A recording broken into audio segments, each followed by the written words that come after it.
light within our hearts, light within our thoughts, light within our words. May one and all and everything, blessed and loved, ever be. Welcome. I am Sister Who. With me today on the show, I have my friend David Slater, who is a spiritual counselor and intuitive. And the topic we wanted to address today is the light and dark sides of inclusivity. And of course, when I mentioned this, the first thing you said is, oh my God, there's a dark side to inclusivity. Dark side to anything? And when we say light and dark sides, I'm not trying to demonize dark, but using that as a way of expressing there are desirable and undesirable qualities for everything. Mm-hmm. And inclusivity is something I very much support. But it can also be abused. Mm-hmm. Absolutely. There is an abusive practice or a dark side to the possibilities of inclusivity. That most obviously, I suppose, is where it slips into demands for homogeneity and agreement. Right. You're one of us, right? Almost like they mean you're not allowed to think for yourself, or you're not allowed to disagree. Because you're one of us, then you must agree with the party position. To which Sister Who would say, not necessarily. I don't know of a single group anywhere, a church, a club, anything, mm-hmm. where you can't start an argument on some topic or another. There is not. This notion of complete agreement is a complete myth. That's something that I've noticed a lot in how my life has changed probably over the past number of years.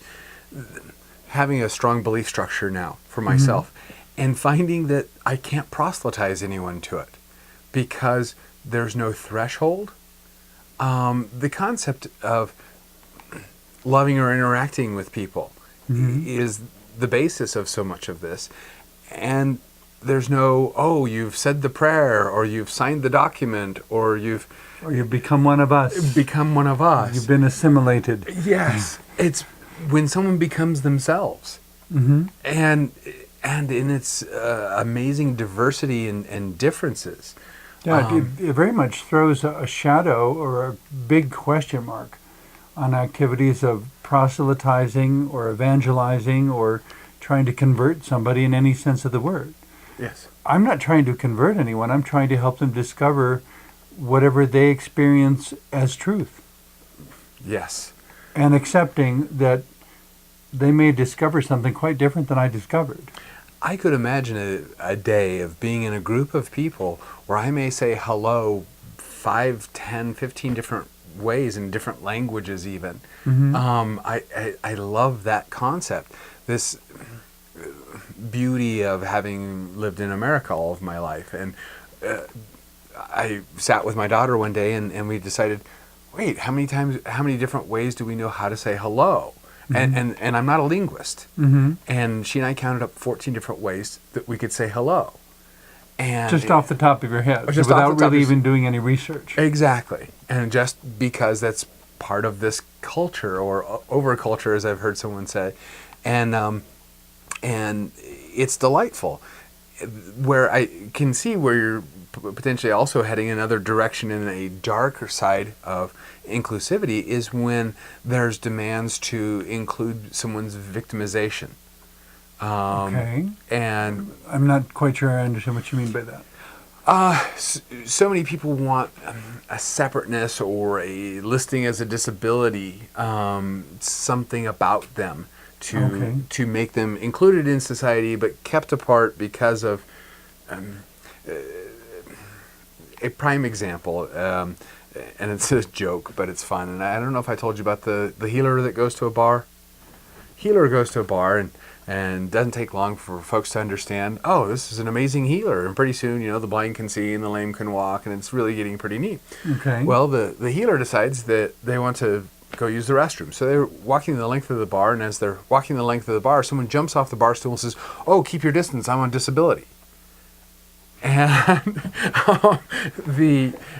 if you heal me, I'll have to go get a job. Yes, that my check is gone, and not only that, I don't get pity, and I don't get the other rewards. And I'm not saying by any means anyone on disability is looking for these things. It's when it becomes a way of thinking, and that people want to be separated or celebrated for the victimization of a belief structure. Well, and there's another side to that too, which Yes. is not really our focus here, so I'll try to keep this digression short. But having spoken with people who have been blind their whole lives, that's the way they have learned to relate to the world, and they don't consider themselves to be broken. Right. And so if someone offered to heal them, I could easily see them respectfully declining, not because they want to be broken, they would hate me for saying that, Right. but because that's how they've learned to relate to the world. That's their definition of normal. Yes. If someone wants to move from being blind to seeing, that means they're going to have to learn a totally new way of relating to the world. If they only know how to read Braille, they don't know how to read letters, they'll be back in elementary school learning how to read and write all over again. Yes. Whereas they know Braille immediately, they don't know the visual side of it. And so it creates all these additional learning tasks. But going back to the point of inclusivity, though, on one hand, I myself have high-functioning autism, and I'm very upfront about that. But I also have a clear understanding that disability often refers to no more than the fact that you're different than the norm. And so you have to do things a different way. I think the reason in the joke that someone would want to avoid being healed is because they may forget that if they were healed, they would then have other options. If they have tried to find adequate employment and been turned down over and over and over again and been virtually homeless, and the only thing keeping them off the street is disability payments from the government, I can understand their concern that if you're going to heal me, you have to also somehow connect me with a track that's going to provide for my needs. Right. It's not a one-shot thing. It's a system, one system changing for another. Right. In talking about light and dark inclusivity, though, it's being careful that our systems do not become coercive. Oh, yes. Yeah, definitely. That when you're included, initially that feels all warm and fuzzy. I'm part of the group. And then you try to do a creative something just the way you always do it. And someone goes, "Excuse me, that's not how our group does it." Well, do you want that kind of inclusivity? Can it be possible for a group to embrace diversity to where I want to believe it's possible. I've worked for a very long time to encourage people to be that way, but I don't know that I could show you an example of where it's happening. I've seen it usually with kids. Okay. Where a category people wouldn't necessarily think to name. Right. Which is the most honest category in all of humanity? Children. Exactly. Absolutely. And the thing, I think, if we evolve, we need to look in that direction. When kids get together, they'll play, and they're not looking at the differences. They're not saying, "Oh, this is this color kid," or "This is a kid that does this or that."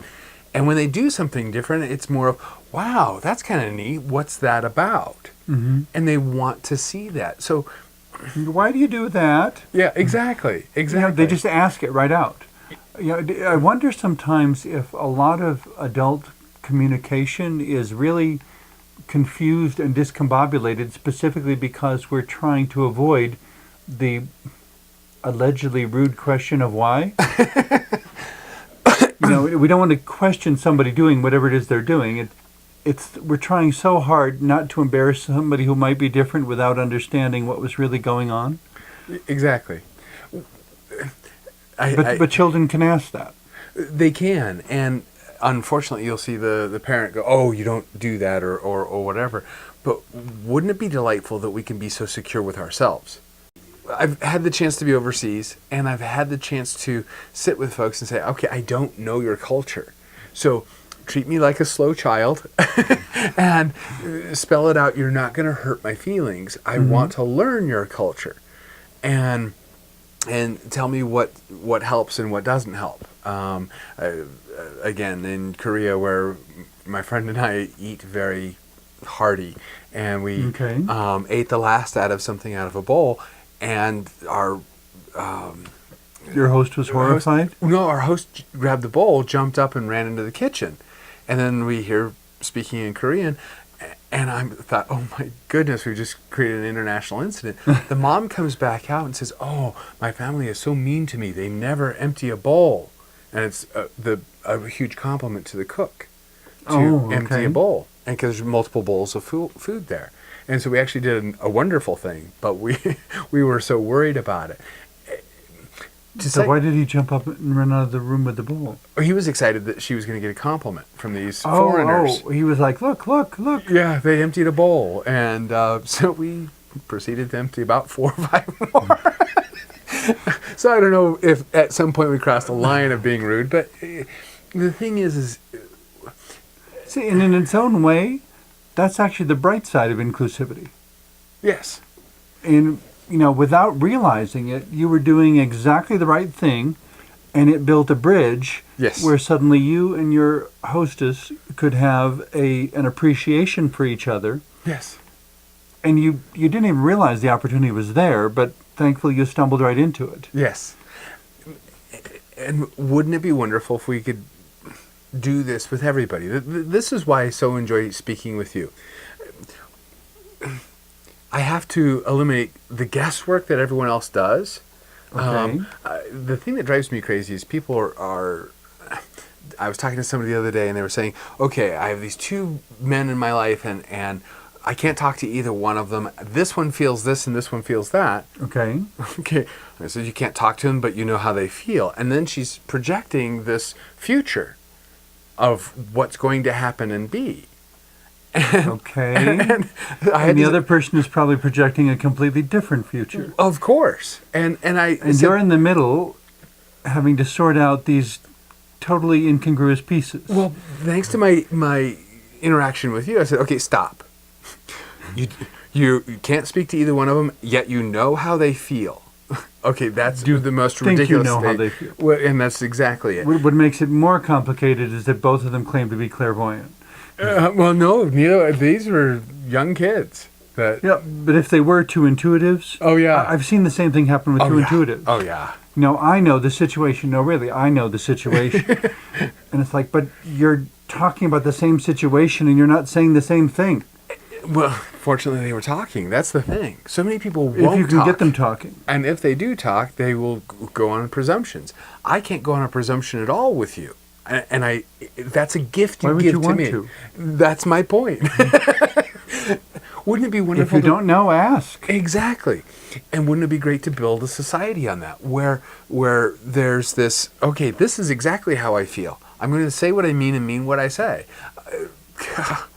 But part of that, the other part of inclusivity that just became clear as we're mentioning the situation of 2 intuitives or clairvoyants who both think they know the situation and they're not saying the same thing and they're not talking to each other, but because of the status or role they have claimed, they have actually restricted communication. Yes. So that you can't tell them that's not at all what the other person is thinking. Right. And you can't tell them that there are other interpretations available. They have restricted your ability to include them in an honest circle of communication. So in a sense, they're reaching for the dark side of inclusivity, saying they're included, but doing something that prevents them from being genuinely included. Exactly. I've had folks say, okay, David, I've worked with this intuitive or that intuitive, and they're saying something different. And I said, all we're doing is representing our corner of the universe, of the infinite. It's one perspective. Exactly. You know, it's like 30 people on a street corner who all saw the same car accident. Or did they? That's what the police officer will wonder by the time he gets done collecting the reports. Exactly. And wouldn't it be wonderful to have people say, oh, this is your corner of the infinite, this is my corner of the infinite, and they're vastly different. Isn't that wonderful? Well, it serves to remind us just how multidimensional any moment is. Yes. How multifaceted and multidimensional. And inclusivity, too, is multidimensional. There are ways that it can be empowering, and there are ways that it can be abused. Mm-hmm. And we have to be aware of both capacities if we're going to have a mature and wise and comprehensive understanding. One thing I've found delightful in life is when I know what another person wants or needs, Okay. and do that ahead of time. What they particularly like to eat, or how they like the table set out, or whatever. It's a wonderful feeling to meet somebody where they're at. Mm-hmm.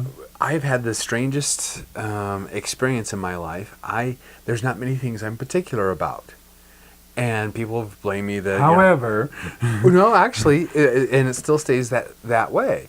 What I find is that other people are trying to tell me that I'm not standing up for myself, or not claiming my truth, or whatever the list is. When I have absolutely no preference in a given situation, and in many situations. And but the challenge, of course, is the next person they meet might be the one who is not claiming their truth, not standing up for themselves, and so forth. Right.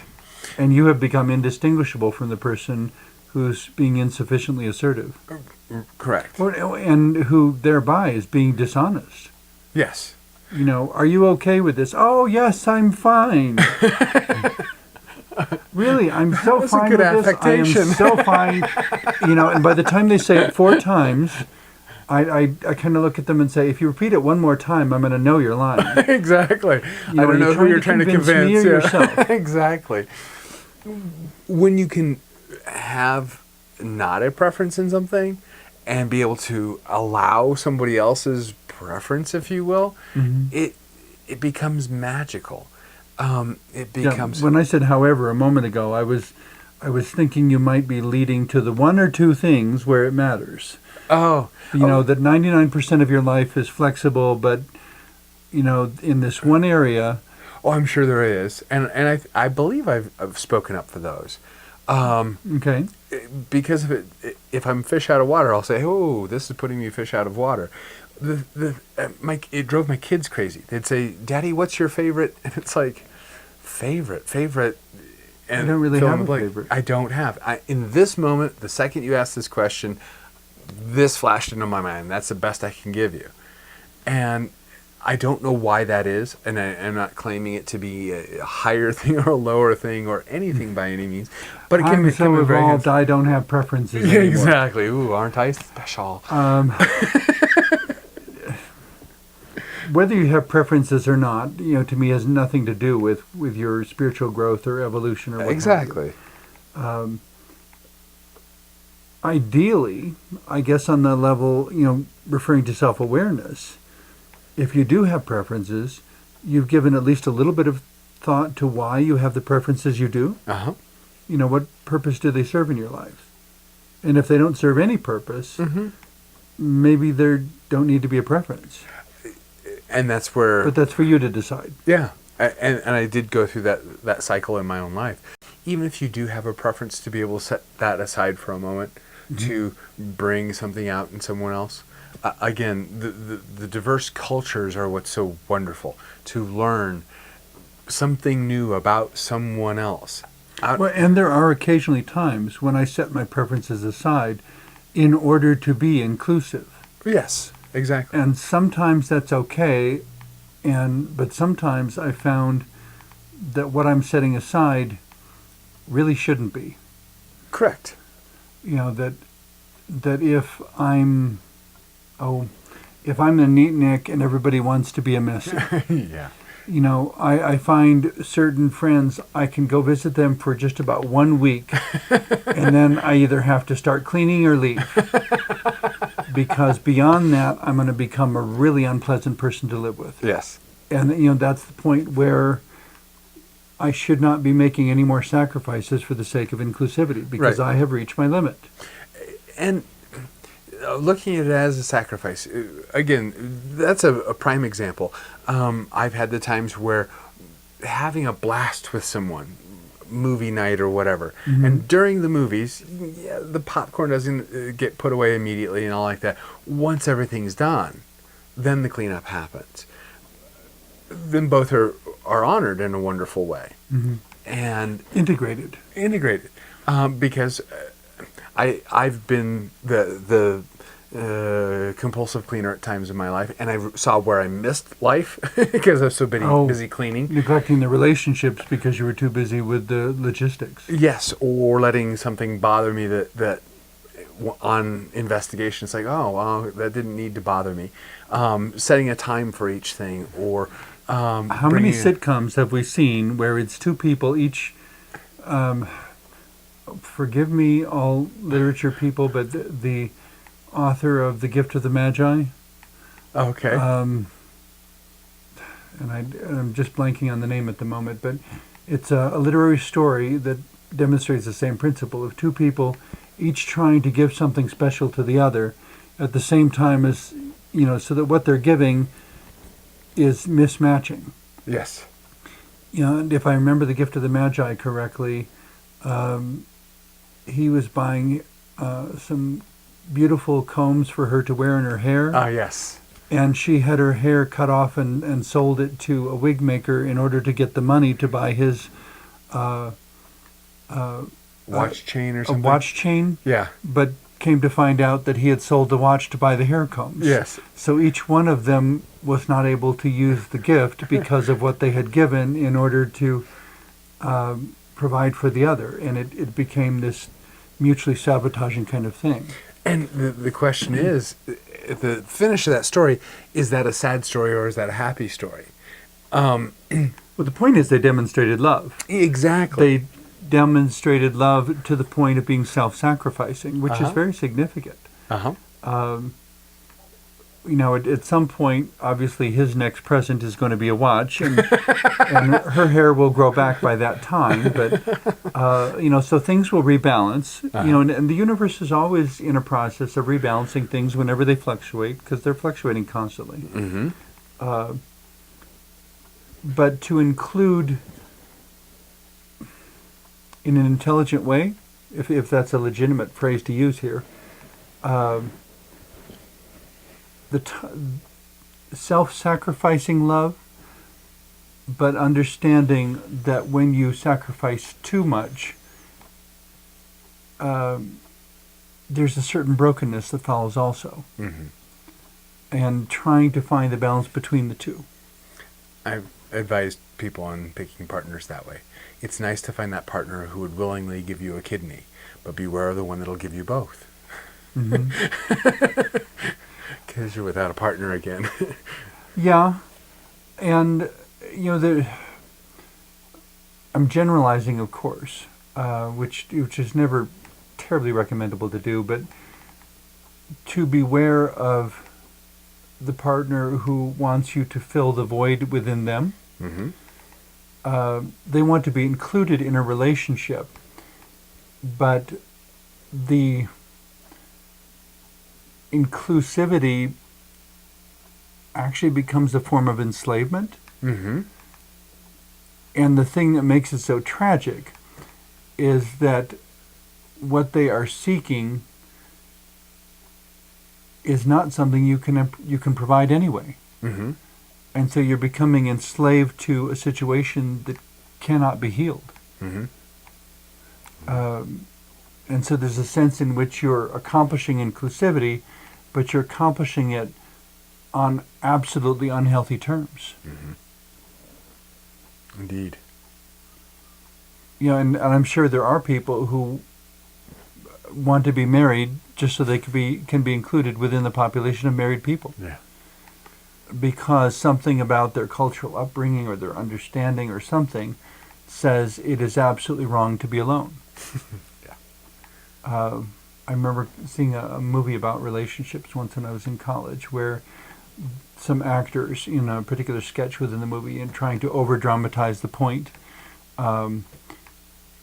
one person a man calls up a woman on the telephone, and he says, "Hello, will you marry me?" And she says, "Yes, who is this?" And then of course his response is, "I changed my mind, never mind," and hangs up on her. And of course she's sitting there staring into the phone like, because she was so desperate for someone to fill a void in her life that no partner can fill. Yeah. I mean, that's something you have to do for yourself. Indeed. So the inclusivity starts with including love of yourself too. Mm-hmm. Not in an unbalanced way, but in a way that allows you to be an equal part of the love that is circulating. Any final comments as we wind up our wonderful discussion? That was so very well put. I can't imagine going further with it. There is a light and a dark side to even inclusivity. Indeed. And, the ongoing activity of life is discernment. So hopefully we've provided some thoughts and perspectives by which people can empower themselves on the subject.